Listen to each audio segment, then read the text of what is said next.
Shalom. Ya, saya bersyukur dalam anugerah Tuhan kita dapat bertemu pada hari ini di tempat ini. Semoga apa yang saya bagikan itu dapat meneguhkan kita semua di dalam pemahaman iman yang benar mengenai siapa itu Kristus itu. Topik kita yang pertama ini adalah mengenai keilahian Yesus di dalam ketritunggalan Allah. Dan di sepanjang penjabaran yang akan saya sampaikan ke depan, saya akan menjabarkan ketritunggalan Allah itu dari perspektif timur. Jadi saya tidak menggunakan terminologi atau cara barat untuk memahami Tritunggal, sekalipun menurut saya esensinya itu sama dan satu. Tujuannya adalah agar lebih mudah untuk dipahami. Berbicara tentang keilahian atau divinity dari Yesus Kristus dalam Tritunggal, sebelum kita berbicara Yesus Kristus sebagai yang ilahi, kita harus mengenali terlebih dahulu bahwa siapakah dan apakah Kristus itu. Siapakah Yesus itu pada mulanya? Yesus adalah nama yang diberikan kepada dia ketika ia berinkarnasi. Tapi pada mulanya, siapakah dia sebelum datang dalam inkarnasinya? Sebelum ia datang berinkarnasi ke dunia, siapakah yang berinkarnasi itu? Dalam rangka untuk mengetahui bahwa siapa dan apakah ia sebelum inkarnasinya, itu kita pelajari dalam kerangka kebagaimanaan Allah itu, yaitu tentang ketritunggalannya. Dan sekali lagi teman-teman dan Bapak Ibu, bahwa Tritunggal itu tidak berbicara tentang jumlahnya Allah, tapi itu berbicara tentang bagaimana Allah itu. Karena di dalam Alkitab, baik di perjanjian lama, dalam Shema-nya orang Israel dikatakan Shema Israel Adonai Eloheinu Adonai Echad. Artinya Allah itu adalah Allah yang Echad, Allah yang satu. Bahkan di perjanjian baru dalam Injil Yohanes, Kristus yang adalah Tuhan kita juga mengatakan bahwa Allah itu satu. Pengakuan iman Nikea 325 di Konstantinopel juga mengatakan bahwa Allah itu satu. Jadi baik sebelum Kristus datang, pada saat Kristus datang, dan setelah Kristus terangkat ke surga, semuanya memiliki pengakuan. Iman kekristenan memiliki pengakuan bahwa Allah itu esa. Tapi bagaimana Allah yang esa ini, seperti apakah Allah yang satu ini, itu dijelaskan melalui sebuah istilah yang disebut dengan Trinitas, atau bapak-bapak gereja awal menyebutnya dengan Hagia Triada atau Triados. Allah kita tuh memang satu, tapi satunya Allah kita itu, kita tidak menyembah Allah yang mati, kita menyembah Allah yang hidup. Allah kita itu hidup. Dan bagaimana ia di dalam hidupnya itu? Allah yang hidup adalah Allah yang mencipta dan Allah yang memberi hidup. Namun tentang oleh apa dan bagaimana ia mencipta, dan tentang oleh apa dan bagaimana ia menghidupi, itu dijelaskan melalui Tritunggal ini. Jadi Allah yang esa, dalam 1 Korintus 8 ayat 6 dikatakan Allah yang esa, bagi kita hanya ada satu Allah, yaitu siapa? Loh, gak dibaca Alkitabnya.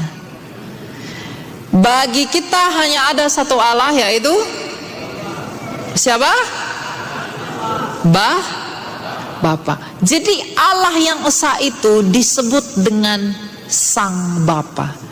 Sang Bapa ini, mengapa dia disebut Bapa? Bukan karena dia laki-laki, tapi karena dia adalah sumber segala sesuatu yang telah ada di semesta ini.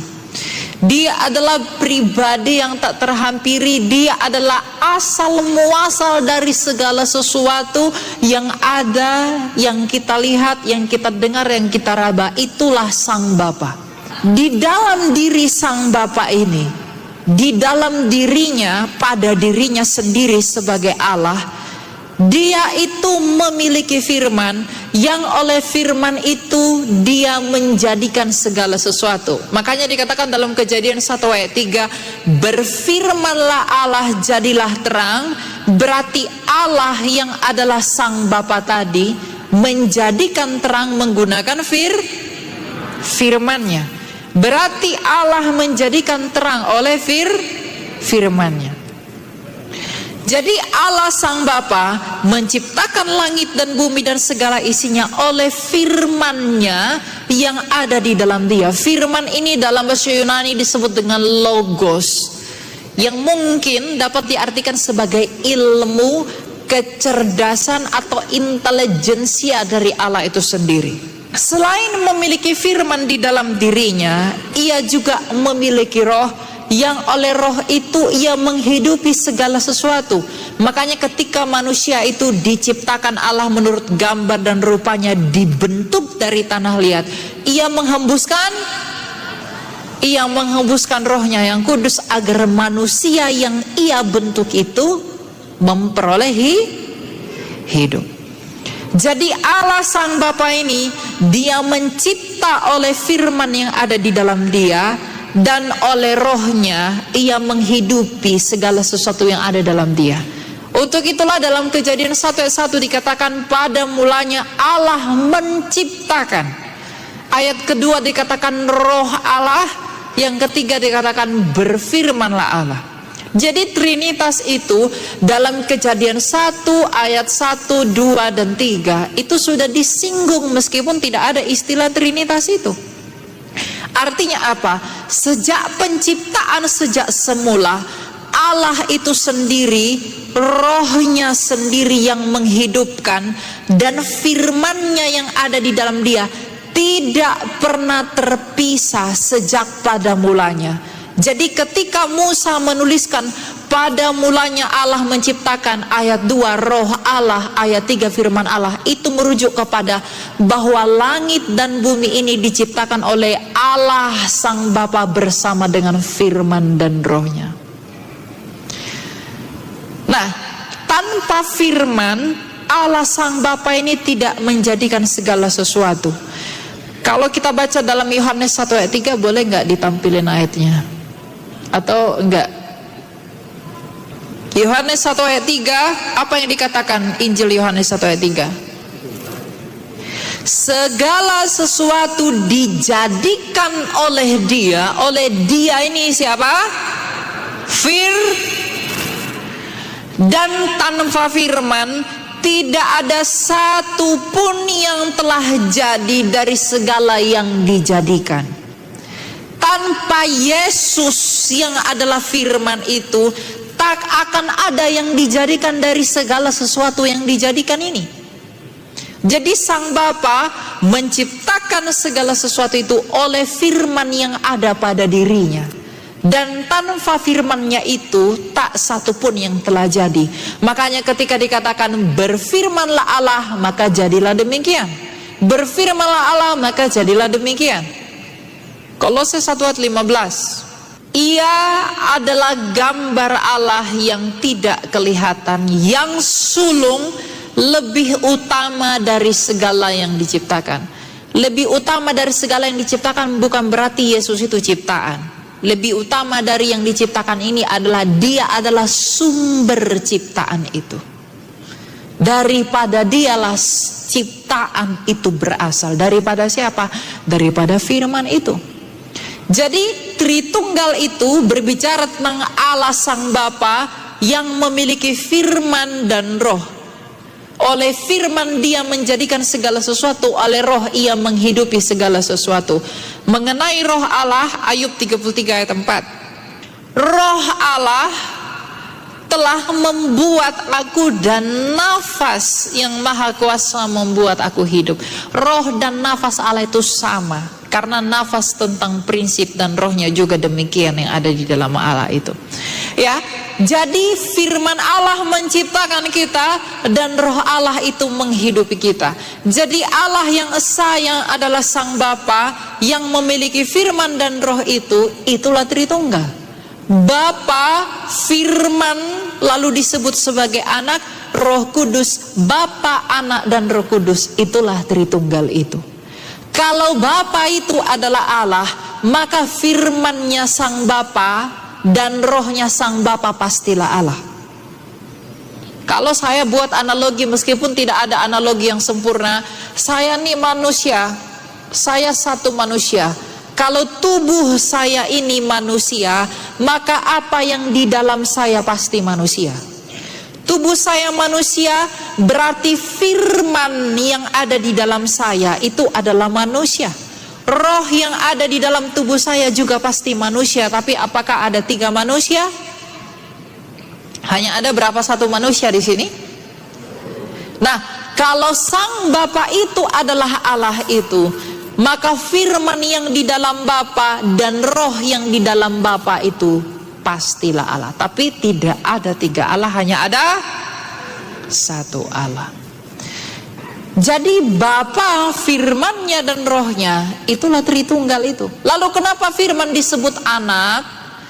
Karena Tuhan Yesus berkata apa? Ya Bapa, permuliakanlah aku dengan kemuliaan yang kumiliki di hadiratmu sebelum dunia ini ada. Tuhan Yesus juga pernah bersabda apa? Aku di dalam Bapa, Bapa di dalam aku. Saling mendiami. Jadi ketika Yesus yang adalah firman Allah, yang sejak kekal di dalam Allah itu, ketika ia keluar ke dunia ini seolah-olah diperanakkan. Jadi sejak kekal ia di dalam Bapa itu, tapi ketika dia datang ke dunia, ia seperti diperanakkan, keluar dari Sang Bapa. Makanya Tuhan Yesus berkata apa? Aku datang dan keluar dari Bapa. Jadi ketika ia keluar dari Bapa untuk menyatakan siapa Bapa itu, Allah yang esa itu, ia seolah-olah diperanakkan, maka disebut sebagai anak. Jadi Bapa, Anak, dan Roh Kudus itulah Tritunggal. Kalau kita mengerti konsep ini, kita nggak bingung dan kita nggak perlu bertanya apakah Yesus itu Allah atau bukan. Karena kita sudah jelas mengetahui bahwa Yesus adalah firman Allah. Coba Yohanes 1:1. Pada mulanya adalah firman itu bersama-sama dengan, dan firman itu adalah Allah. Pada mulanya adalah firman. Firman yang kekal di dalam Allah itu. Lalu firman itu bersama-sama dengan Allah, Sang Bapa. Dan firman itu adalah hakikatnya adalah Allah. Nah, yang menjadi manusia itu siapa? Siapa? Coba Yohanes 1:14. Siapakah yang firman itu telah menjadi manusia dan diam di antara kita, dan kita telah melihat kemuliaannya, kemuliaan firman, yaitu kemuliaan yang diberikan kepadanya sebagai anak tunggal Bapa, penuh kasih karunia dan kebenaran. Jadi yang menjadi manusia itu adalah firman Allah itu. Kalau sebelum Yesus berinkarnasi, firman Allah itu datang ke dunia dalam rupa-rupa penampakan teofani. Yang bertemu dengan Abraham, ada 3 orang di bawah pohon terbantin. Itu satunya adalah Yesus. Tapi belum menjadi manusia, dia menampakkan dirinya. Dan ketika Abraham bertemu dengan laki-laki di bawah pohon terbantin itu, bukankah Abraham bersuka cita? Dia menyiapkan makanan kan kepada dia. Aku bersuka cita karena engkau datang mengunjungi aku. Tuhan Yesus pernah mengatakan apa? Abraham telah bersuka cita karena ia melihat hariku. Kapan maksud Yesus itu? Ketika Yesus sebelum menjadi manusia, ia pernah mengunjungi Abraham sebagai raja. Tuhan juga, Yesus juga pernah bertemu dengan Musa. dalam bentuk teofani. Apa itu? Api di dalam semak belukar. Jadi dulu firman Allah itu menampakkan diri dalam rupa-rupa teofani atau kristofani, tapi pada akhirnya ia datang menjadi manusia, benar-benar dalam inkarnasinya. Nah, ketika firman Allah itu menjadi manusia, tadi Bapa, firman-Nya dan Roh-Nya. Kalau Bapa adalah Allah, maka firman-Nya Bapa dan Roh-Nya Bapa pastilah Allah. Nah, ketika firman Allah ini keluar dari Bapa, menyatakan diri Bapa.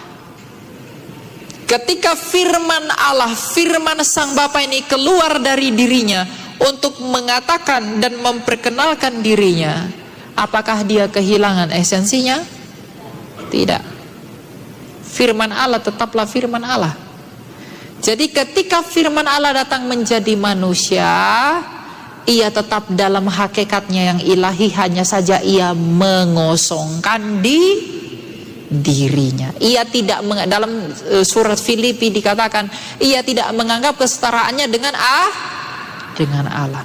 Jadi ketika firman Allah menjadi manusia, ia tetap Allah. Tetapi pada saat yang sama ia menambahkan kodrat manusia. Makanya kita percaya dalam pengakuan iman, Tuhan Yesus memiliki dua kodrat, yaitu kemanusiaan dan keilahian. Kalau orang-orang Islam percaya firman Allah jadi buku, yaitu Al-Quran, maka kita percaya firman Allah jadi itulah Yesus. Mereka tidak mungkin kenal Allah mereka tanpa Al-Quran mereka. Kita pun gak mungkin mengenal Bapa tanpa Yesus yang adalah firman yang jadi manusia itu. Makanya Tuhan Yesus berkata apa dalam Yohanes 14 ayat 6? Akulah jalan dan kebenaran, dan tak seorang pun yang dapat datang kepada Bapa kalau tidak melalui Karena Tuhan Yesus mau kasih tahu, kamu tak pernah melihat Bapa itu, kamu tak mengenal siapa Bapa itu, tapi akulah firman yang keluar dari Bapa untuk memberitahu kepada kamu siapakah Bapa itu. Makanya ketika Filipus bertanya kepada Yesus, tunjukkanlah kepadaku Bapa itu apa, kata Yesus. Kalau kamu lihat aku, kamu sudah melihat Karena Yesus adalah gambaran Allah Sang Bapa. Coba baca lagi Kolose 1 ayat 15. Ia adalah gambarnya Allah. Kalau ia adalah gambarnya Allah, berarti dia sehakikat nggak dengan Allah itu? Seesensi nggak dengan Allah itu? Jadi di dalam Yesus kita bisa mengenali dan mengetahui siapa Allah itu.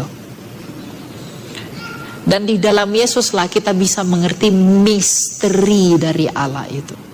Makanya ketika Tuhan Yesus dibaptis, ada suara dari langit yang berkata, inilah anak yang kukasihi, kepadanya lah aku berkenan, dengarkanlah dia. Jadi memang kalau dipertanyakan bagaimana keilahian Yesus dalam ketritunggalan, ketika kita mengerti bahwa Yesus adalah firman Allah Sang Bapa yang sejak kekal di dalam diri Bapa yang adalah Allah itu, maka dia pun pastilah Allah. Bukti lain dari sabda Yesus bahwa dia tidak sama seperti kita manusia biasa itu apa? Yohanes 8 ayat 24. Kalau dia bukan Allah, siapakah yang mampu berkata seperti ini? 23. Kamu berasal dari bawah, aku kamu dari dunia ini, aku bukan dari. Ya, kadang polemik umat sebelah selalu bilang, Yesus itu manusia saja, dia bukan Tuhan, dia bukan Allah. Sekarang tunjukkan siapa manusia yang mengatakan aku bukan dari dunia ini. Ada enggak? Ada manusia yang bisa mengatakan aku bukan dari dunia ini? Siapa yang bisa mengatakan itu? Hanya kamu dari bawah, aku dari atas. Kamu dari dunia ini, aku bukan dari dunia ini. Kalau dia bukanlah yang ilahi, mungkin gak dia bisa berkata demikian? Tidak. Tetapi bukti bahwa Yesus yang adalah ilahi itu terlihat pada saat dia bangkit. Semua manusia yang ada di semesta ini, kekaisaran Roma, pembesar Yunani, raja-raja orang Persia, raja-raja Neo-Babilonia, 4 kerajaan yang terbesar di alam semesta ini. Neo-Babilonia, Persia, Yunani, Gerika, dan juga bangsa Roma. Kaisar Roma, di manakah Herodes Agung sekarang? Di manakah Pontius Pilatus hari ini? Di manakah Cleopatra? Di manakah Ptolemy? Di manakah pemimpin dinasti Tionghoa? Di manakah pembesar raja-raja Mesir? Di manakah mereka semua sekarang? Di kuburan. Betul, Pak. Tepuk tangan.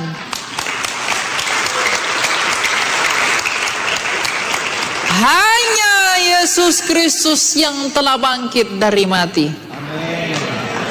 Kalau dia bukan Allah, mampu gak dia mengalahkan kematian itu? Gak bisa. Karena sekalipun orang Roma hebat, besar, dan lain sebagainya, mereka telah kalah pada satu hal, yaitu kematian. Tak ada manusia yang bisa meluputkan dirinya dari kematian. Tapi Yesus Kristus yang begitu agung dan mulia itu, pada hari ketiga ia pun bersabda, aku telah menang. Jadi ketika Tuhan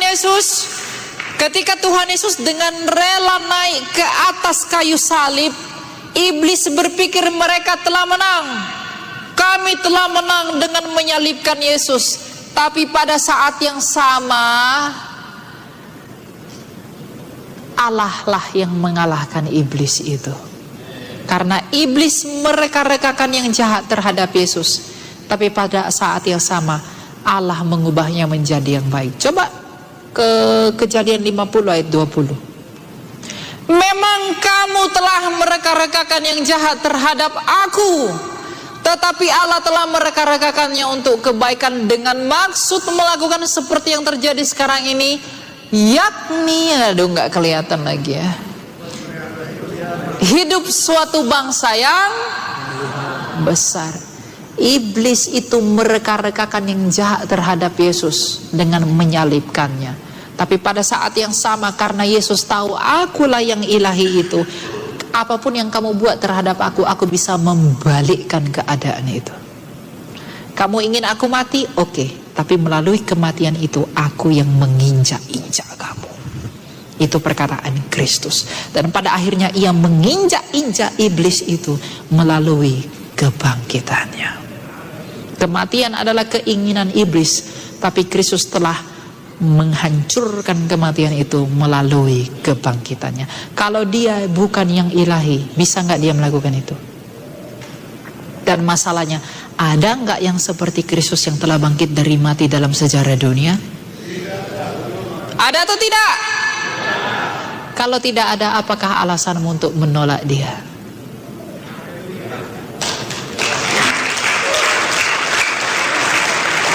Kalau tujuanmu mau hidup, kalau tujuanmu orang, bapak ibu di sini semua cari uang untuk apa sih? Untuk makan kan? Biar ketika uangmu banyak, kamu bisa beli rumah bagus. Uangmu banyak, kamu bisa beli makanan sehat agar panjang umurmu. Agar uangmu banyak, ketika kamu sakit, kamu bisa pergi ke rumah sakit yang terbaik. Agar usiamu semakin panjang. Jadi sebenarnya apapun agamanya orang, apapun iman orang, yang dirindukan oleh jiwanya adalah kehidupan, dan yang ditakuti oleh jiwanya adalah kematian. Apapun agama orang, yang diinginkan oleh jiwanya adalah kehidupan, dan yang ditakuti adalah kematian. Makanya banyak orang rela korupsi, rela berdosa demi perut, hanya untuk mempertahankan hidupnya. Jadi kalau sebenarnya yang kamu inginkan adalah hidup, mengapa kamu tidak percaya kepada Kristus yang telah mati namun hidup kembali itu? Kalau yang diinginkan jiwamu adalah kehidupan, mengapa kamu tidak mempercayakan dirimu kepada Yesus Kristus yang telah membuktikan, lihatlah aku telah mati, namun aku telah mengalahkan kematian itu. Kalau kamu ingin seperti aku, percayalah kepadaku. Enggak ada alasan orang menolak Yesus sebenarnya. Kalau ada orang sampai menolak Yesus, itu karena satu hal, dia sombong. Jadi Yesus adalah yang ilah. Apakah dia yang ilahi? Apakah itu hanya doktrin? Karena ada buktinya bahwa dia yang ilahi, bahwa dia telah Kristus telah, itulah bukti keilahiannya. Jadi Allah Tritunggal, Sang Tritunggal Maha Kudus, Sang Bapa bersama firman-Nya dan Roh-Nya itu telah mengaruniakan belas kasihan yang besar kepada dunia. Ia mengutus firman-Nya menjadi manusia, agar dalam keadaannya sebagai manusia itu Ia memulihkan kodrat kita yang rusak oleh karena dosa, dengan melunasi dosa dan mengalahkan dosa itu. Sehingga di dalam Yesus, tujuan Allah sejak semula menciptakan kita untuk tujuan yang kekal dipulihkan di dalam Yesus. Yang menghambat kita memperoleh hidup yang kekal adalah dosa dan kuasa dosa, yaitu kematian itu. Sehingga Yesus datang ke dunia ini untuk melunasi dosa dengan memercikkan darahnya, dan juga mengalahkan kuasa dosa, yaitu kematian, agar setiap orang yang percaya kepadanya tidak binasa, melainkan beroleh hidup yang kekal.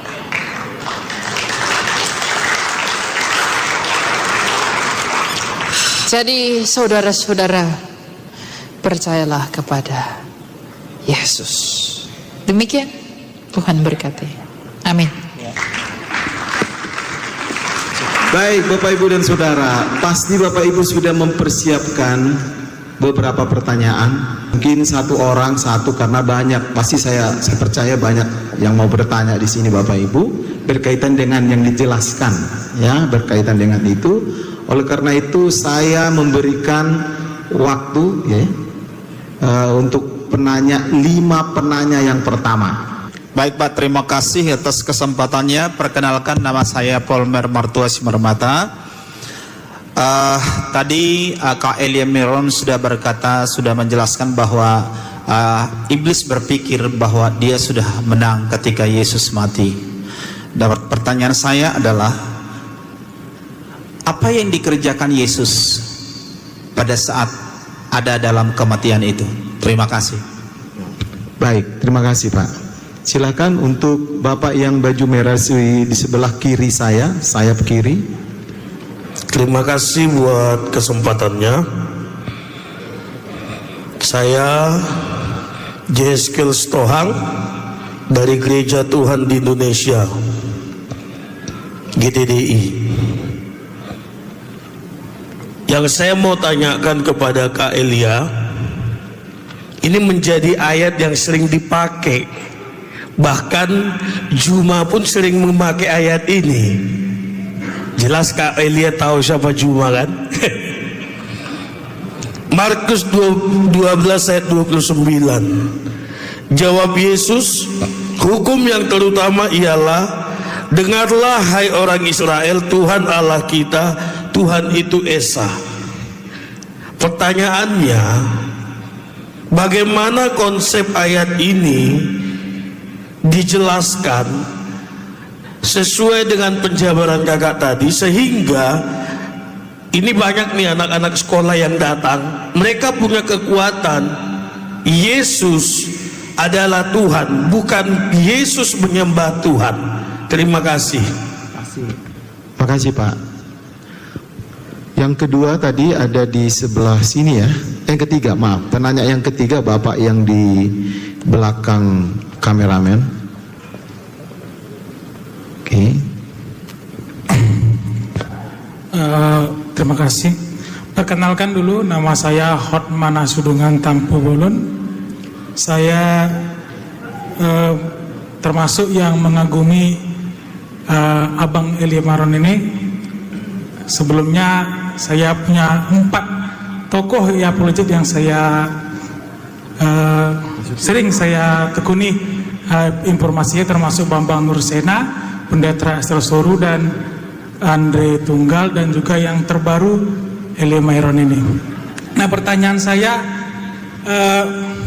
ada sedikit yang menggelitik sampai sekarang. Bahkan saya sudah berkali-kali menonton dari YouTube, dari TikTok, bahkan dari Instagram kalau ada. Itu ada yang menggelitik di hati saya. Selama ini umat sebelah itu mengatakan Tuhan kita 3. Tapi saya mendapatkan itu, saya lupa tadi hadis atau di Quran yang mengatakan, Allah itu mengatakan gini, apakah benar kalian meninggalkan Allah, Isa dan Maryam? Bahkan kalau saya baca-baca, sebenarnya dari awal itu kekristenan itu tidak ada membawa nama kata Maryam. Kita selalu membawa Roh Kudus di pribadi ketiga dari Tuhan. Apakah agama sebelah ini sebenarnya salah paham atau salah tembak atau keliru tentang apa dasar dari iman Kristen kita dari awal? Karena mereka lupa saya sebutkan tadi hadis atau di Quran yang mengatakan kalau Tuhan kita ini 3, 3-nya itu Allah, Isa dan Maryam. Sedangkan kita dari awal tidak pernah ada membahas kata Maryam. Itu aja pertanyaan saya rasa cukup. Terima kasih. Makasih Pak. Baik, dua bapak yang di sebelah sana, kanan saya.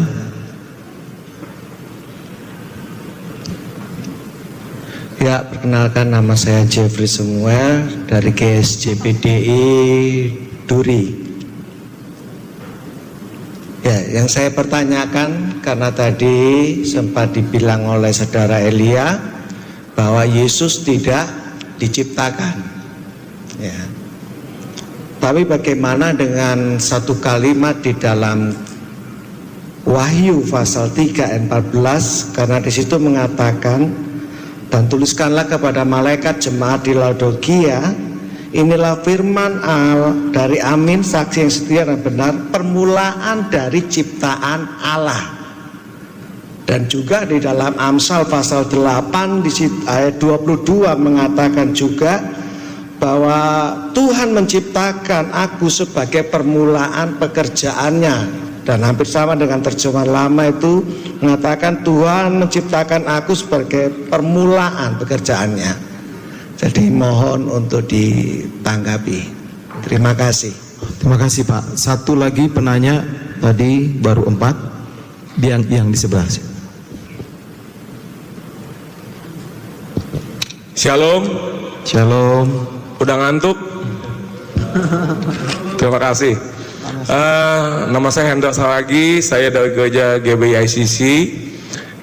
Mas Elion, yang saya mau tanyakan adalah, Mas Elion setuju nggak kalau di dalam Alkitab itu Yesus Kristus diganti sama Yahweh? Lalu saya lihat kan memang dengar gitu ya banyak ini bahwa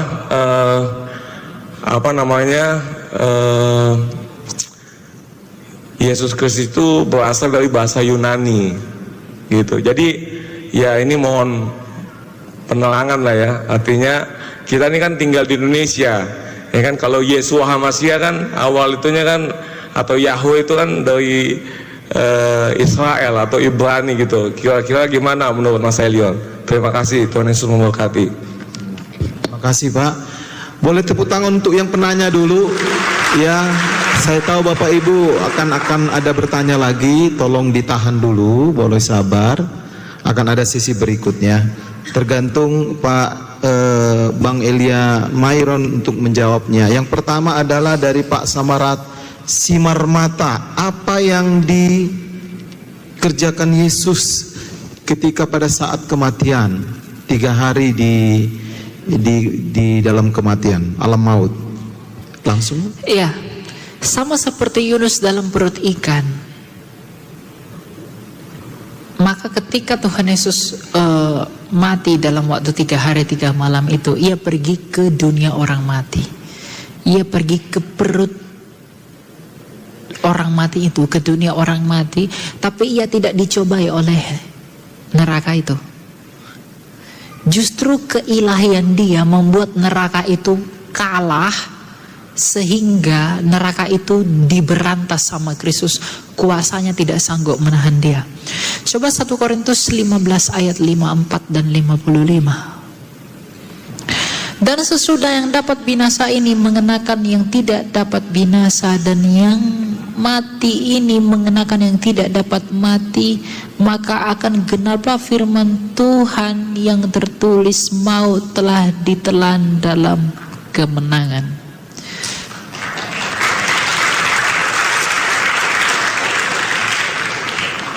Jadi bagaimana cara Kristus menelan maut itu dalam kemenangan? Ia memasuki maut itu dan merusaknya. Lalu ia menang, dan bukti bahwa ia menang, ia bangkit.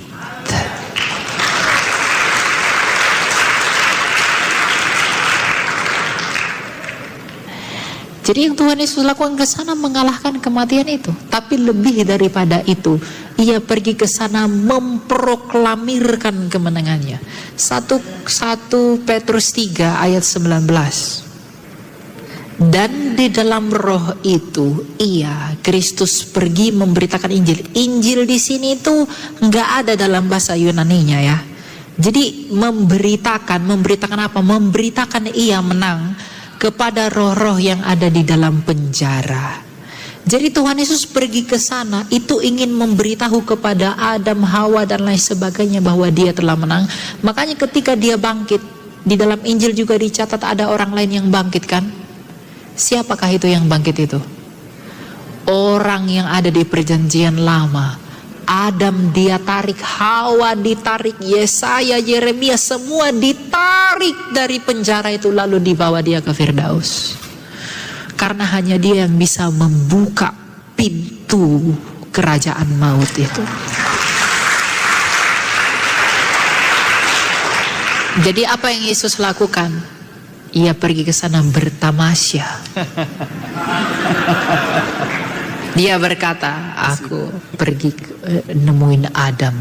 Makanya di dalam Adam yang pertama, di dalam persekutuan dengan Adam yang pertama kita mati, tapi di dalam persekutuan Kristus yang adalah Adam yang kedua kita hidup. Amin. Jadi itu yang dia lakukan ya. Baik, yang kedua, bisa ya Pak, nanti kalau ditanggapi boleh saja, tapi lihat waktu ya Pak ya. Dari Pak Sitohang, teks firman Tuhan dalam Markus 12 ayat 29. Bagaimana konsep ayat ini bisa dijelaskan? Ya Mangnya, Yesus adalah yang disembah atau Yesus menyembah Bapa? Coba buka ayatnya dulu. Markus 12 ayat 29. Jawab Yesus, hukum yang terutama ia dengarlah hai orang Israel, Tuhan Allah kita, Tuhan itu esa. Betul. Tapi Tuhan itu siapa? Loh, Tuhan itu siapa? Tuhan itu memang esa. 1 Korintus 8 ayat 6 dan 7. Lihat Tuhan itu siapa di situ. Oh, jadi Yesus sedang mengatakan dirinya Tuhan. Tuh, bagi kita hanya ada satu Allah saja, yaitu Bapa, daripadanya berasal segala sesuatu, dan satu Tuhan, yaitu siapa? Loh, enggak salah, Yesus kan? Jadi ketika dikatakan Tuhan itu esa, memang Yesus itu hanya satu-satunya. Kita ndak boleh bawa pemahaman si Zuma ke sini. Kenapa? Zuma orang hidup 2000 tahun lalu, 2000 tahun sejak dia. Ini yang nulis ini siapa? Rasul Paulus yang bertemu dengan Kristus. Jadi ketika Tuhan Yesus berkata Tuhan itu esa, dia sedang menunjuk kepada dirinya sendiri juga. Karena Rasul Paulus mengatakan bahwa dia adalah Tuhan. Dalam Lukas 1 juga dikatakan apa? Hari ini telah lahir bagimu Kristus Tuhan di kota Daud. Ya, Yohanes 13 ayat 13. Apa perkataan Yesus? Ini perkataan Yesus loh ini ya. Kamu menyebut aku guru dan katamu itu tepat, sebab memang akulah guru dan Tuhan. Yesus ngakui dirinya Tuhan enggak? Oh, kalau kamu tanya Juma, ini dibilangnya Tuhan, enggak Tuhan. Padahal bahasa Yunani Tuhan maupun Tuhan itu tetap satu, yaitu Kurios. Jadi Yesus adalah Tuhan enggak? Jadi anak-anak muda enggak usah minder, imanmu udah bener. Cuma begini, karena kita hidup di tengah-tengah iblis, akan banyak usaha untuk membuat kamu malu dengan imanmu. Tapi kalau kamu mencari kerajaan Allah, ada tertulis semuanya ditambahkan ke hikmatlah, apa segala macam itu akan diberikan. Gitu. Makanya belajar yang banyak, ya. Ya. Baik, terima kasih. Pak Nasution, betul ya? Pak Nasution yang di depan saya sana, pertanyaannya, apakah benar pengertian Tritunggalnya yang dipahami sebelah itu adalah Allah, Isa dan Maria? Bagaimana menjelaskannya? Ya itu, aku pun bingung kadang. Kok bisa dibilang kita itu menuhankan Maryam, Isa, Allah dan Maryam? Ada nggak di dalam pengakuan iman kita menuhankan Maria? Bahkan orang Katolik pun, teman-teman kita Katolik yang menghormati Maria, ndak ada tuh sembah Maria. Rumusan latria itu hanya kepada Bapa, Putra dan Roh Kudus. Ndak ada Maryam. Makanya kalau mereka mengatakan Tuhanmu tiga menggunakan ayat itu, saya selalu bilang tuduhanmu salah alamat. Karena nggak ada Maryam dalam Tritunggal. Siapa yang menuhankan Maria? Nggak ada. Tapi asumsinya bahwa mereka ini mendapatkan pengajaran itu karena mereka lahirkan di tanah Arab kan. Itu fakta Bapak, jangan ketawa. Mereka ini terpengaruh oleh ajaran sesat namanya kolidrianisme atau Mariamisme gitu. Nah, kolidrianisme ini menganggap Maria itu Tuhan. Jadi mungkin mereka mendengar-dengar bahwa orang Kristen itu kolidrianisme itu menuhankan Maria, sehingga mereka pukul rata tuh semua Kristen menuhankan Maria. Padahal mereka sedang mendengar bidat, bukan mendengarkan Kristen yang benar. Pengakuan iman Nikea Konstantinopel 325, di dalam rumusan iman aku percaya kepada satu Allah Sang Bapa, firman Allah yang diperanakkan dari Sang Bapa, Roh Kudus Tuhan Sang Pemberi hidup. Enggak ada Maria di dalam. Tiba-tiba 400 tahun setelah itu difitnah kita menuhankan Maria. Wopo itu? Ya kan? Nah, jadi dalam hal ini pun tidak usah minder. Kita udah punya datanya kok, ya, gitu. Baik, dari pertanyaan dari Pak Jeffrey Samuel, berdasarkan Wahyu 3 ayat 14, bagaimana Yesus, pandangan yang mengatakan bahwa apakah Yesus itu ciptaan Allah? Wahyu 3 ayat 14. 16. Tuliskanlah inilah firman dari Amin, saksi yang setia, sumber dari ciptaan Allah. Kalau dalam TB1 dikatakan permulaan dari ciptaan. Permulaan dari ciptaan itu bukan berarti ciptaan yang mula-mula. Beda loh. Permulaan ciptaan dan ciptaan yang mula-mula. Permulaan ciptaan artinya dialah yang memulai ciptaan itu. Di Amsal 8 mengenai hikmat, di sana dalam bahasa Ibrani adalah hokmah. Kalau kita lihat kata menciptakan di sana itu dari kata kanani. Kanani itu artinya tidak selalu menciptakan tapi memiliki. Nanti Anda cek di literatur Ibrani. Jadi Allah Kanani itu bukan menciptakan tetapi memiliki aku. Jadi hikmat itu bukan diciptakan. Kalau Allah itu menciptakan hikmat, lalu dengan apa ia menciptakan hikmat itu? Bukankah kita diciptakan oleh hikmatnya sendiri? Kalau hikmat itu ciptaan, oleh apa ia mencipta hikmat? Ya, jadi dalam naskah itu kurang tepat. Kalau diterjemahkan Kanani itu mencipta, itu memiliki aku. Dan permulaan dari ciptaan itu bukan berarti ciptaan yang mula. Kalau dia memang ciptaan, ya ada orang berpolemik, oh dia tetap ciptaan, oh tidak apa-apa. Misalnya ini digunakan saksi Jehovah ini ayat ini. Kalau mereka bilang, oh dia tetap ciptaan, kalau dia itu kalau memang dia itu ciptaan, lalu bagaimana dengan Yohanes 1 ayat 1? Pada mulanya adalah firman itu bersama-sama dengan Allah. Kalau dia ciptaan, mungkin nggak dia bersama-sama dengan Allah? Mungkin nggak kalau dia ciptaan bersama-sama dengan Allah? Loh, jangan bilang gitu, nanti saksi Jehovah marah. Ya, jadi Kanani di sana dipahami sebagai memiliki, bukan menciptakan. Karena gini Pak, menafsir Alkitab itu hermeneutika itu harus holistik. Nggak boleh ambil satu. Kita harus tafsirkan seluruhnya.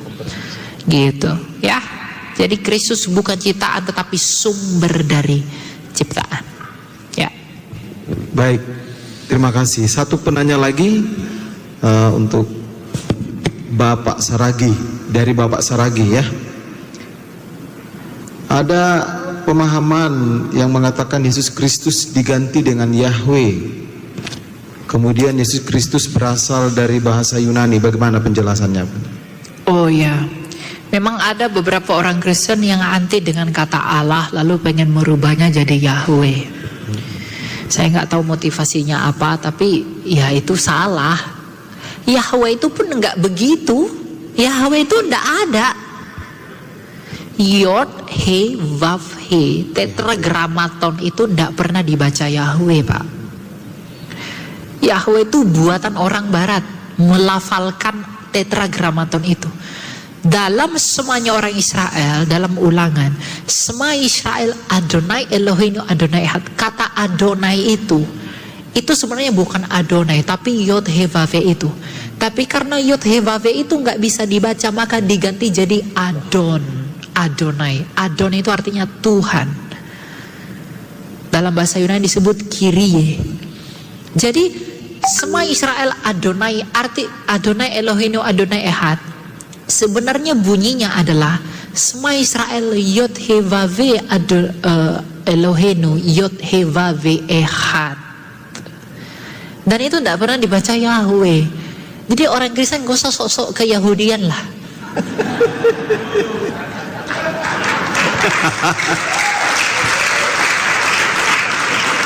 Loh, barang siapa yang di dalam Kristus yang adalah tunas Daud, dia adalah keturunan Abraham.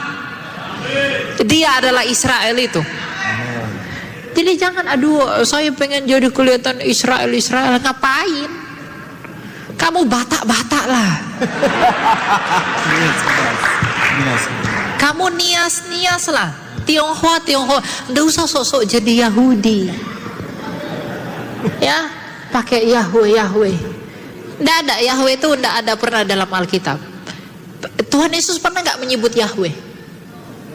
Dia menyebutnya dengan Karena Allah itu nggak punya nama, Bapak Ibu. Kalau dia punya nama, berarti dia dinamai. Makanya ketika Musa bertanya kepada dia di dalam Keluaran, siapakah namamu yang akan kuperkenalkan kepada bangsa Israel? Tuhan bilang apa? Akulah aku. I am who I am. Tidak ada nama yang bisa mendeskripsikan aku itu bagaimana.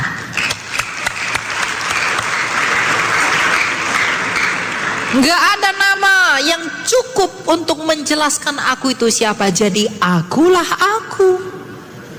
Akulah aku. Ku buat namaku si Ucok nggak cocok. Ku buat namaku si Butet nggak cocok juga. Nggak ada, karena dalam iman Yahudi nama itu punya arti, Bapak Ibu. Nama Yesus itu artinya apa? Yod He Vav He plus Yasha. Yasa itu seperti kata nama Yesaya. Yasa itu artinya menyelamatkan. Jadi arti nama Yesus itu adalah Yod He Vav He, menyelamatkan. Itu arti nama Yesus itu. Nah, mengenai kata Allah, jangan takut sama orang sebelah lah. Kenapa? Kata Allah itu kita duluan yang pakai. Ya, ada nanti Bapak Ibu bisa cek sendiri. Namanya coba cari inskripsi atau prasasti Zabat. Itu di abad ke-5 ke-6. Dia sudah menulis nama Allah. Itu punya orang Kristen di tanah Arab. Jadi kalau dikatakan jangan pakai nama Allah, kalian mencontek kami, gimana kami duluan lahir mencontek kau yang belum ada? Oh iya dong. Ya. Ya, Bapak yang baju orange di sana tadi kan bilang Juma selalu bilang begitu. Dia bilang apa? Jangan gunakan Allah, gunakanlah Theos. Nah, kenapa kami gunakan Allah? Emang tanah Arab itu punyamu? Kami duluan di sana, brother. Kami duluan di sana. Makanya ada ini salib yang saya pakai ini. Salib Koptik. Mesir, tanah Arab. Mereka ibadah pakai bahasa Arab. Ya Allah, Allah. Tapi bukan berarti Allahnya SWT.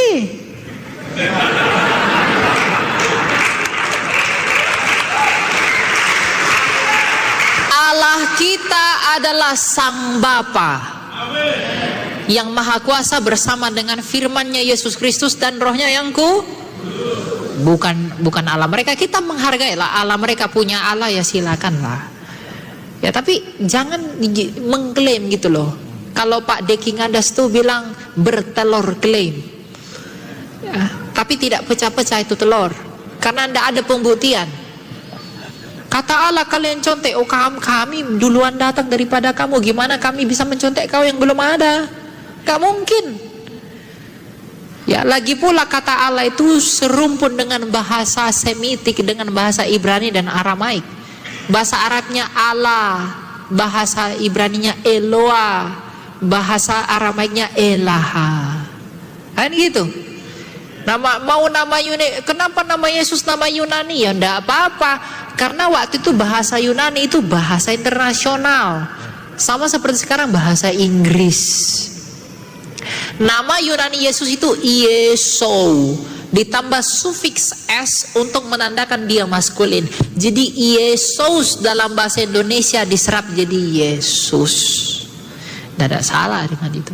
Jadi mau gunakan bahasa Arab, bahasa Batak ya, bahasa Nias, bahasa Jawa, apapun tidak apa-apa. Yang penting pribadinya yang ada dalam Galatia 1:8 bilang jangan Yesus yang lain. Seperti misalnya Yesus yang enggak disalib itu Yesus lain itu. Kita tidak percaya Yesus diserupakan kan? Nah, kalau ada bilang Yesus serupakan ya itu Yesus lain, bukan Yesus kita. Ya, jadi itu tidak masalah. Mau pakai Yunani kayak Ibrani kayak Aramai apa, tidak apa-apa. Gitu. Bahasa Latin, bahkan Santo Jerome Hieronymus itu menerjemahkan Alkitab ke dalam Vulgata bahasa Latin. Beda pelafalannya dengan Yunani, tapi apakah masalah bagi teman-teman Katolik yang ritus Latin? Kan enggak juga. Sampai sekarang mereka bertahan 2000 tahun. Nah, gitulah, ya. Jadi jangan mau dimakan klaim-klaim sebelah, ya. Ya. Tidak berita. Oke, baik. Saya tahu ada beberapa penanya lagi Bapak Ibu.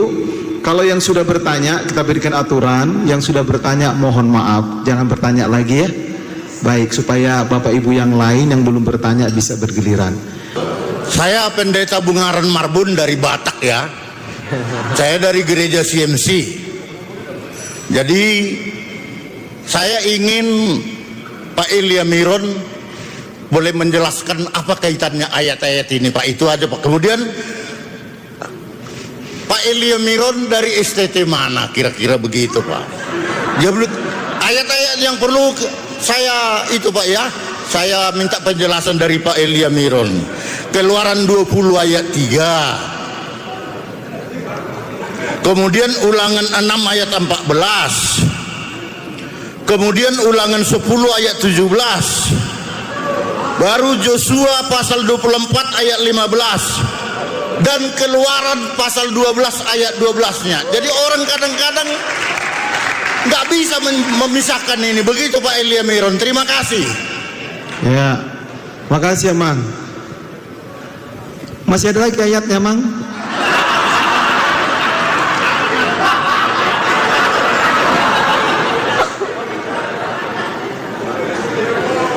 Luar biasa diborong semua ya, Amang Inangnya.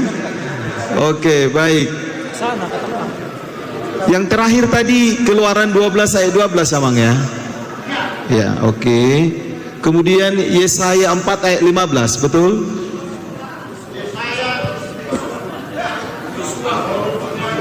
Yosua 4 ayat 15. Oh, 24 ayat 15.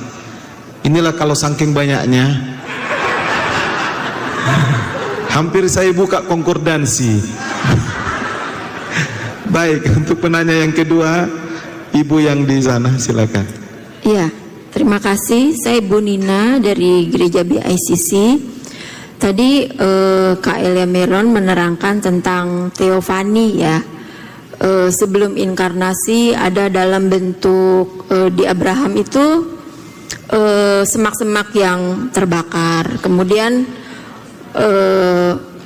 bisa juga mungkin waktu Yakub di Betel itu malaikat Tuhannya kan besar ya, M.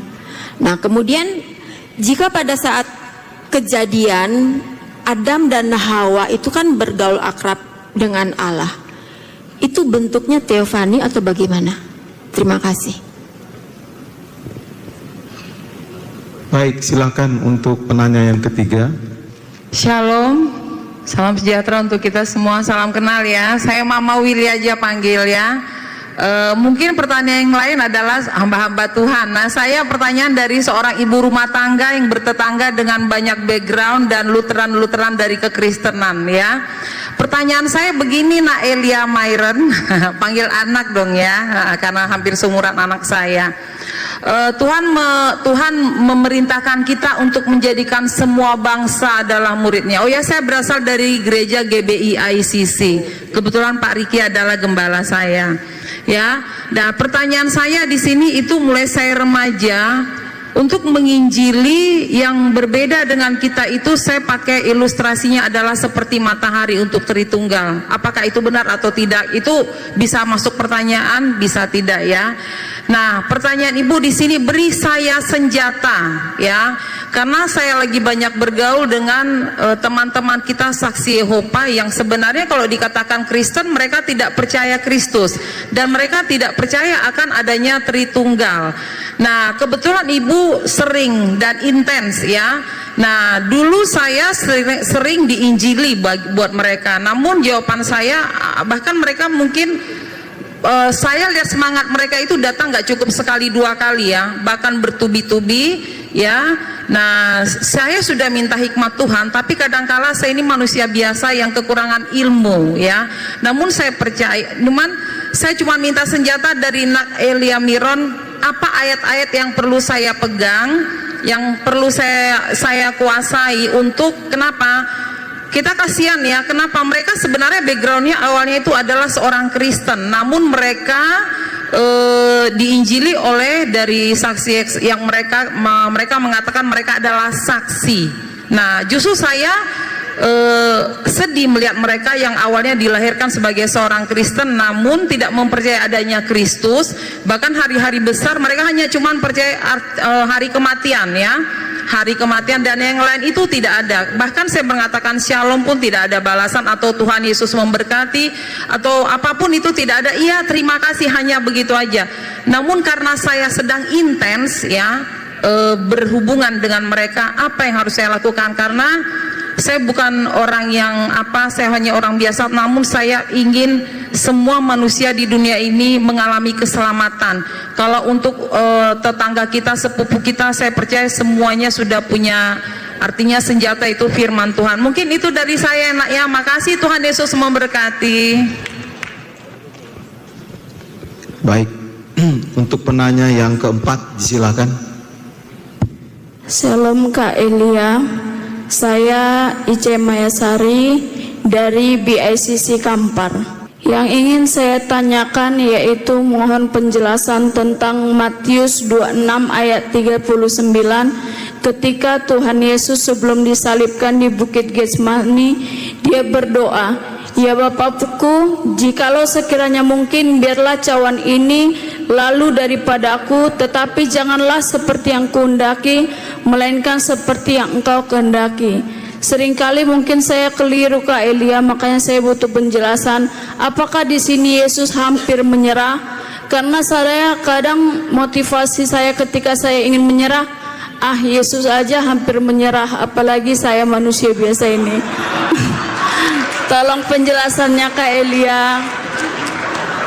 Ya, terima kasih.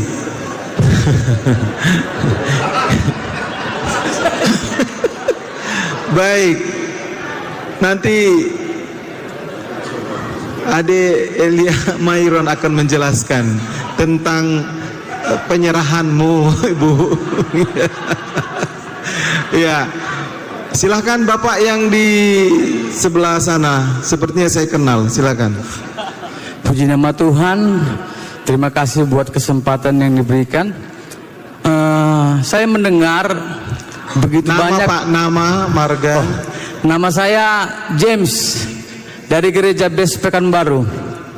Saya mendengar begitu banyak pengajaran-pengajaran yang masuk di kota Pekanbaru ini khususnya, yaitu ada hamba Tuhan ataupun kelompok yang mengajarkan konsep tentang duit tunggal. Menurut Bro Elia, apakah konsep ini bisa menyesatkan umat-umat percaya? Apakah konsep ini menurut Bro Elia sah saja atau diperbolehkan? Berikan penjelasannya, Bro. Ya, terima kasih. Kita tepuk tangan untuk semua penanya. Jadi sudah 10 penanya, artinya sudah 10 calon-calon apologet Kristen di Pekanbaru ini ya. Itu kan yang kita tujukan kan itu ya, untuk mempertanggungjawabkan iman kita kan. Ya, baik. Pertanyaan yang pertama dari Pak Marbun dalam Keluaran 20 ayat 3, Ulangan 14, Ulangan 10 ayat 17, Yesaya 24 ayat 5, Keluaran 12 ayat 12. Ini jadinya eksposisi ya. Iya. Iya. Berapa tadi? 1, 2, 3, 4, 5, 6. Oh ya. Oh, poinnya di situ. Iya. Oh, gitu dong Pak. Iya. Ya. Apakah Allah kita sama dengan Allah sebelah? Sama atau enggak? Oh tidak. Tidak sama. Karena gini, ada banyak ilah-ilah di dunia ini, tapi Allah yang benar itu hanya Allahnya Abraham, Ishak dan Yakub. Ya makanya ya mungkin Anda tahu ada seorang hamba Tuhan yang bilang Allah itu semua sama saja, yang saya bantah di YouTube. Ya itu saya bantah, Allah itu tidak perlu sebut nama Pak. Ya, Allah itu tidak semua sama. Allah itu banyak. Ketika Tuhan, Allah itu memang banyak dibuat ilah sesembahan orang-orang banyak, tapi Allah yang benar itu hanya satu. Ketika Tuhan Yesus berdiri di Kaisarea Filipi dan bertanya kepada Petrus, menurutmu siapakah aku ini? Apa kata Petrus? Engkau adalah Mesias, Anak Allah yang hidup. Dia ngomong begitu di hadapan, kenapa tempatnya di Kaisarea Filipi? Kaisarea Filipi itu tempatnya dewa-dewa orang Yunani. ada dewa Hermes, ada dewa Pan, ada dewa apa segala macam. Nah, Tuhan Yesus di hadapan para dewa-dewa itu bilang kepada Petrus, menurutmu Petrus, siapakah aku ini? Petrus oleh hikmat dari Roh Kudus mengatakan, engkau adalah Mesias, anak Allah yang hidup. Artinya apa? Yesus sedang membedakan dirinya dengan dewa-dewa yang lain. Aku tidak seperti dia. Itu batu, apa yang bisa dilakukan batu itu? Apa yang bisa dilakukan dewa-dewa? Di mana mereka semua? Tuhan Yesus berkata, mereka tidak berkuasa. Akulah yang berkuasa, yang membuktikan bahwa akulah Allah itu. Gitu. Jadi dari ayat-ayat ini ya saya tidak baca sepenuhnya ya Pak. Tapi dari ayat-ayat ini kalau memang tujuannya bertanya adalah apakah Allah kita sama dengan Allah teman-teman yang lain, tentu enggak. Kalau itu sama, ngapain Yesus suruh pergi menginjili orang? Ya enggak? Ngapain? Kalau itu sama, ngapain kita suruh injili orang? Ngapain kita?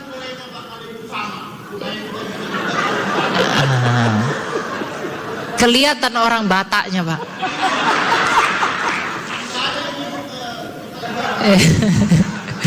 Ya, jadi Allah kita dengan Allah mereka tidak pernah sama. Karena Allah kita adalah Allah yang menyelamatkan, yang membuktikan keselamatan itu melalui pengorbanan di atas kayu salib. Kalau Allah yang lain menyerupakan, tujuannya saya nggak mengerti. Diserupakan lalu orang tertipu, lalu apakah mungkin ya saya nggak tahu lah ya. Jadi tujuannya memang untuk mati. Jadi kalau dia tidak mati itu tidak mendatangkan apa-apa. Karena Tuhan Yesus harus mati untuk menanggung kematian kita.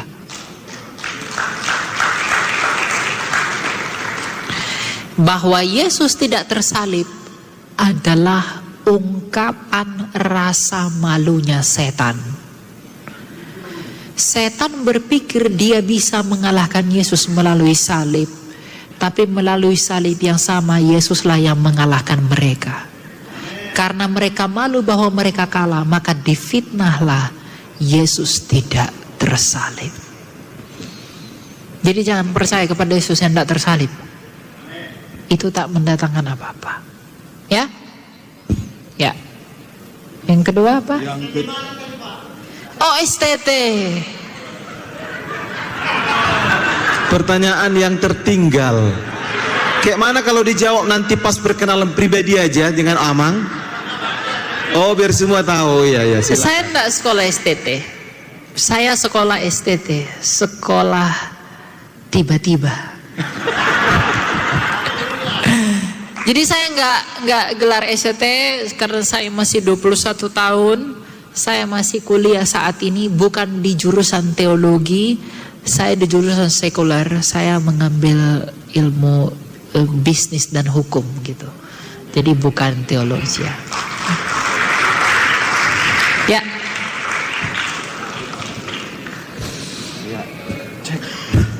Cek. Baik, pertanyaan yang kedua dari Ibu Nina. Apakah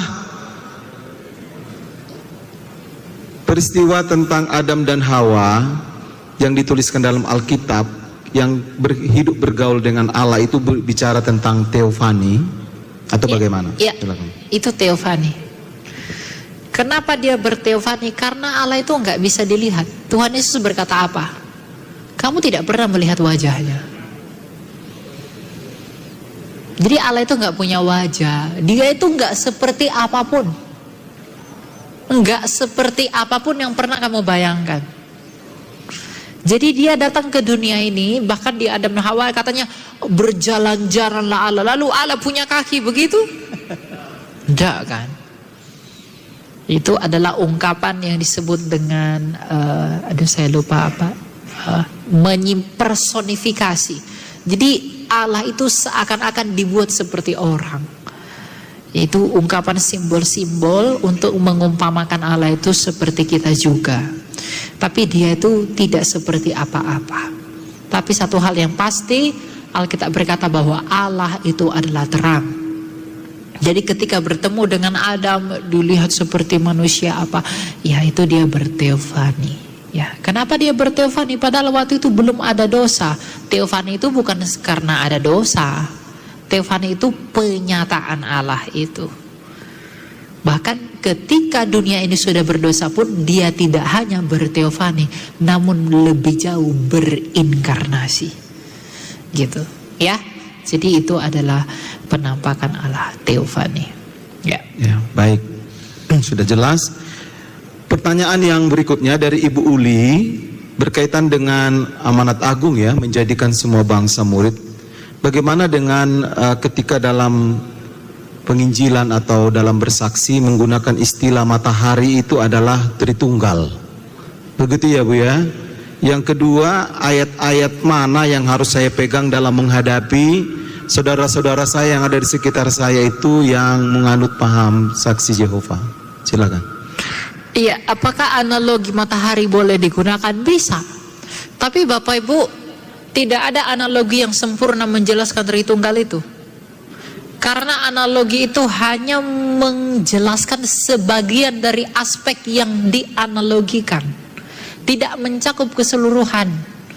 Saya lebih suka menggunakan tubuh tadi, tubuh firman dan roh. Kalau ada pakai matahari juga tidak apa-apa. Tapi maksud yang ditekankan dari analogi itu apa dulu? Ya, jadi bisa nggak dengan analogi matahari? Boleh-boleh aja. Allah itu tiga realita konkret, tiga hipostasis di dalam satu ousia, di dalam satu hakikat. Ya, jadi firman itu realita, Bapa itu realita, roh itu pun realita, tapi hanya satu hakikatnya, yaitu Allah. Mungkin matahari hanya satu matahari, tapi ada tiga realitanya. Ada panas, ada cahaya, ada gas, tapi tetap satu matahari. Tanpa panas, tanpa gas, apakah dia matahari? Tidak. Nah, apakah boleh digunakan demikian? Boleh. Bahkan kalau menjelaskan peranakan kekal, eternal generation dari sang putra, peranakan kekal putra dari sang bapa, itu lebih bagus menggunakan analogi matahari. Karena ketika matahari itu ada, pada saat yang sama dia memancarkan sinarnya. Nah, ketika Allah itu sama, pada saat yang sama dia sejak kekal memperanakan putranya di dalam relasi itu. Jadi itu bagus, nggak apa-apa. Nah, bagaimana kita menjelaskan kepada saksi Jehovah? Saksi Jehovah itu punya kitab sucinya sendiri. Jadi mereka tuh suka-suka hatinya ngubah-ngubah kitab. Misalnya Yohanes 1 ayat 1, pada mulanya adalah firman, firman itu bersama-sama dengan Allah, firman itu adalah Allah. Mereka ubah itu. Pada mulanya adalah firman, firman itu bersama-sama dengan Allah, dan firman itu suatu Allah. Diubah-ubah sama mereka. Jadi memang saksi Jehovah ini ajaran mereka, induk mereka itu namanya ajaran unitarian. Jadi yang mengatakan bahwa Allah itu ya Yahweh itu, tapi dia tidak mengerti bahwa Yesus itu juga adalah Yahweh, Yod-Heh-Vav tadi. Roh Kudus juga Yod-Heh-Vav, Bapa itu juga Yod-Heh-Vav. Karena Yod-Heh-Vav di sana merujuk kepada Allah itu, dan Allah itu siapa? Bapa, Putra, dan Roh Kudus. Jadi bagaimana caranya saya menginjili orang saksi Jehovah? Kita tunjukkan saja bahwa ajaran saksi Jehovah itu sudah lama dikutuk oleh para pendahulu kita, bahwa itu ajaran yang nggak benar. Dia mengatakan Yesus ciptaan. Kalau Yesus ciptaan, Yesus adalah firman. Oleh firman Allah menciptakan segala sesuatu. Kalau firman itu diciptakan, oleh apa dia menciptakan firman? Kalau begitu, Allah menjadikan semua oleh firman-Nya kan? Nah, kalau firman ini ciptaan, kata saksi Jehovah, oleh apa dia menciptakan firman? Oleh apa Allah menciptakan firman-Nya sendiri? Bukankah dia menciptakan semuanya melalui firman-Nya? Kalau semua dijadikan melalui firman-Nya, lalu kalau firman itu ciptaan, oleh apa dia menjadikan firman itu? Itu saksi Jehovah nggak bakal bisa jawab itu. Apa komponen yang ada di dalam diri Allah itu yang membuat firman itu menjadi ciptaan? Sedangkan dia menciptakan segala sesuatu oleh firman. Berfirmanlah jadi, berfirmanlah jadi, firman jadi semua. Nah, kalau firman itu sendiri yang menjadikan semua ini diciptakan, oleh apa itu diciptakan? Tanya aja begitu sama saksi Jehovah. Dia jawab apa kira-kira? Pasti bertakiyah dia. Ya. Jadi ya, ajaran saksi Jehovah mengatakan bahwa Yesus itu ciptaan itu tidak benar. Itu harus dilawan itu. Mereka juga percaya bahwa yang masuk surga itu 144.000 orang. Seperti yang di Wahyu. Waduh, kalau begitu tidak ada orang masuk surga. Dari dulu-dulu sampai sekarang miliaran orang. Makanya mereka gencar sekali menginjili orang untuk berupaya tuh dapatin slot. Karena mereka menafsirkannya secara harfiah. 144.000 orang masuk surga ya, lebih banyak binasa dong. Ya, gitu ya. Ya. Baik, terima kasih. Penanya yang berikutnya dari Bu Ice. Dalam Matius 26 ayat 36 itu di situ salah satu ada apa namanya itu Yesus ketika disalib ya, ketika disalib. Apakah perkataan Yesus di kayu salib itu salah satunya itu bercirikan atau mengidentifikasi bahwa dirinya hampir menyesal jadi disalib? Waduh, Ya, ajaran baru ini nih. Menyerah, iya, hampir menyerah. Hampir menyerah tadi Ibu bilang. Jadi berbeda kita di sini. Hampir menyerah, ini ku catat ini loh, hampir menyerah. Apakah saya juga boleh hampir menyerah? Oke. Ini jadi pembenaran ya. Coba buka ayatnya. Di doanya Getsemani sebelum dia tersalib kan. Ya. Coba buka ayatnya tadi berapa Pak? Matius 26. Matius 26 ayat 36. Nah, kalau kita belajar lebih jauh, ini adalah pengkomunikasian kehendaknya dalam dua kodratnya itu. Dia punya kodrat ilahi, tapi dia juga punya kodrat insani.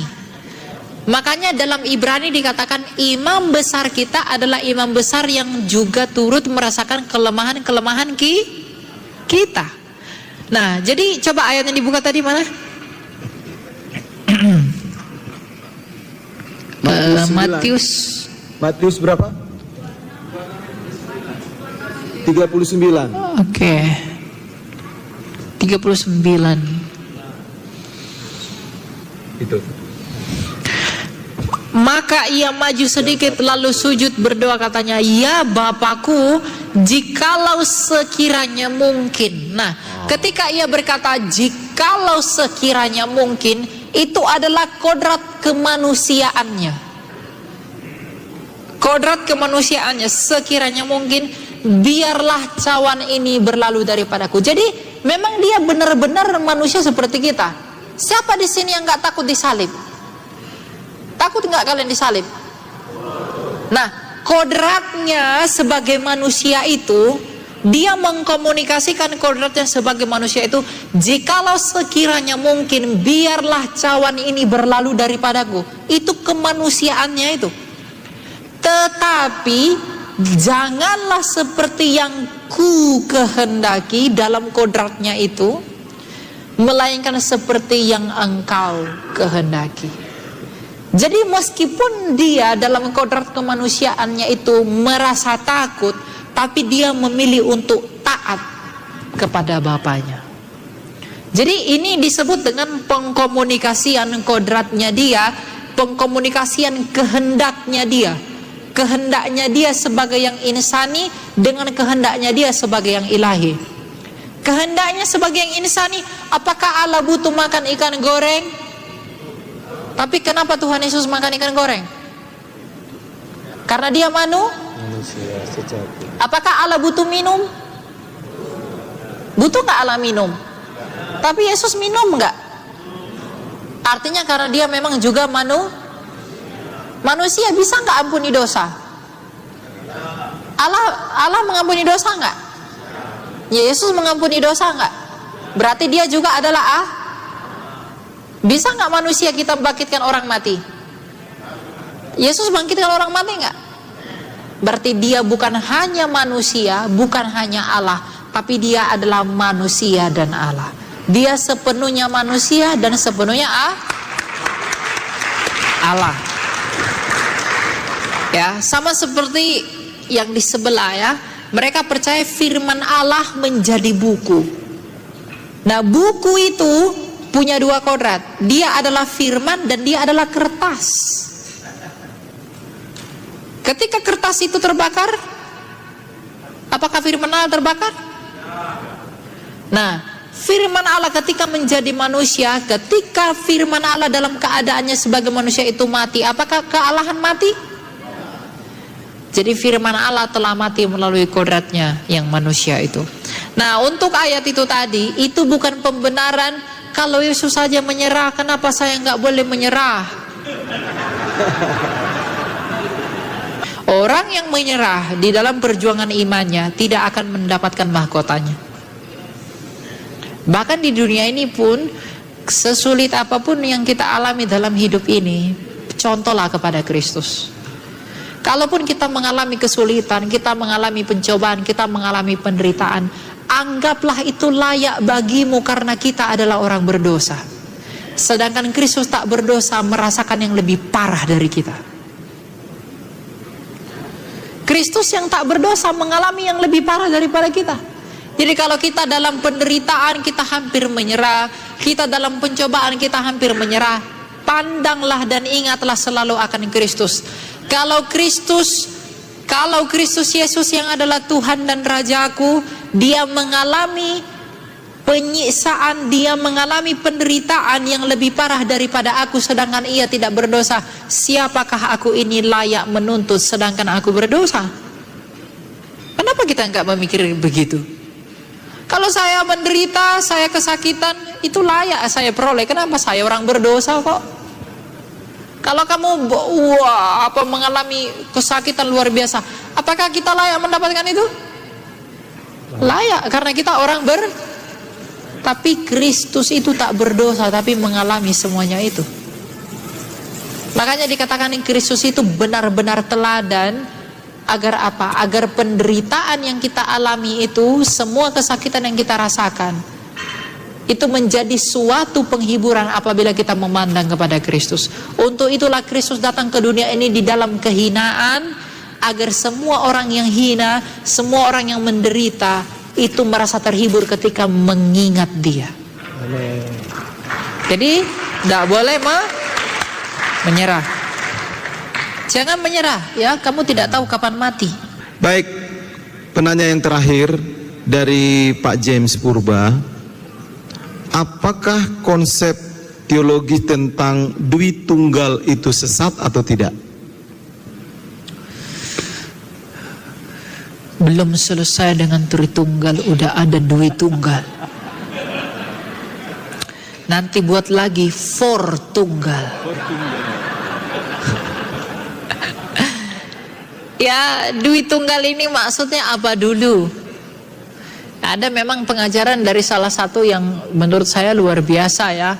Tapi kemudian mengajarkan konsep Dwi Tunggal ya gimana ya? Itu jelas salah, bukan hanya salah, itu sesat. Gimana Dwi Tunggal? Kalau hanya Bapa dan Firman tanpa Roh, berarti dia tidak hidup. Nah, jadi apakah bisa mengajarkan Dwi Tunggal? Tidak usahlah buat ajaran baru. Yang lama itu aja dipelajari dengan sungguh-sungguh, itu akan mendatangkan kebaikan, kebenaran, gitu aja. Ya, memang banyak orang mungkin udah sekolah tinggi dan lain sebagainya, itu membuat dia merasa bahwa aku bisa membuat suatu hal yang baru. Tidak perlu itu. Semuanya sudah final sebenarnya. Di dalam seluruh konsili yang dituntun oleh Roh Kudus, semuanya sudah selesai. Kalau kamu Dwi Tunggal, yang mana yang akan kamu singkirkan? Kamu nyingkirkan Putra atau Roh Kudus atau Bapa? Hah? Siapa yang akan kamu ikutkan, mana yang gak kamu ikutkan? Dewi Tunggal hanya Bapa dan Firman, lalu tanpa Roh Kudus. Sedangkan Tuhan Yesus bilang, aku mengutus Roh Kudus yang keluar dari Bapa. Jadi Tritunggal itu udah paling benar. Nggak usah tambah-tambahkan Dewi Tunggal lah. Ya. Jadi kalau ada yang ngajarin Dewi Tunggal, ada tutup aja telingamu. Ini tidak perlu saya dengar. Cukup Tritunggal. Kenapa? Karena Tritunggal itu ada prinsip dalam Alkitab. Makanya tadi saya tanya, Dewi Tunggalnya dalam hal apa dulu? Dewi Tunggal apakah dalam penjelasan bagaimana Allah yang esa itu, atau dalam makna-makna lain? Saya pun tidak tahu. Dalam hal ini saya tidak menilai itu secara keseluruhan. Tapi kalau itu digunakan untuk menjelaskan kebagaimana Allah, ya konsekuensinya ada yang kamu buang. Masalahnya siapa yang akan kamu buang? Roh Kudus kah, Putra kah, atau Bapa? Nah, kalau kamu buang satu-satunya, kamu yang akan bertanggungjawabkan itu di pengadilan. Ketika Kristus menanyai kamu, aku adalah firman Allah yang sekarya dengan Bapa-Ku dan Roh Kudus. Lalu kamu mengajarkan di tunggal, siapakah yang kamu buang? Kalau Kristus nanya begitu, apa yang kamu jawab? Oh iya dong. Apa yang akan kita jawab di hadapan tahta pengadilan dia nanti? Kamu ngajarin Dewi Tunggal. Siapa yang Dewi itu? Aku kah? Bapakku kah? Atau roh? Atau hanya aku? Di mana? Apa yang akan kalian jawab? Jadi daripada buat aneh-aneh, daripada berat nanti di pengadilan Tuhan, ikuti aja yang udah ada. Itu ya? Ya. Nanti berat. Cek. Ya. Baik Bapak Ibu, sekali lagi berikan tepuk tangan yang meriah. Di antara semua Bapak Ibu, terima kasih yang sudah bertanya. Mohon maaf kalau salah-salah dalam menanggapi pertanyaan dan mengulang pertanyaan. Kemudian untuk sesi berikutnya, sedikit hanya satu kalimat saja dari saya, karena tadi sudah jelas tentang konsep keilahian Yesus Kristus dalam pribadi Allah Tritunggal itu, bahwa Yesus adalah Allah dan Yesus adalah manusia. Itu pasti tidak akan ada yang bisa membantah itu. Kemudian sejak dalam awal permulaan ketritunggalan Allah, sejak segala sesuatu sudah ada diciptakan oleh Allah Tritunggal. Sudah jelas tadi. Kemudian yang terakhir, Yesus Kristus, kodrat Yesus Kristus sebagai manusia yang sejati, taat kepada Allah, karena Allah adalah Bapa yang mengutusnya. Oleh sebab itu, jangan pernah menyerah.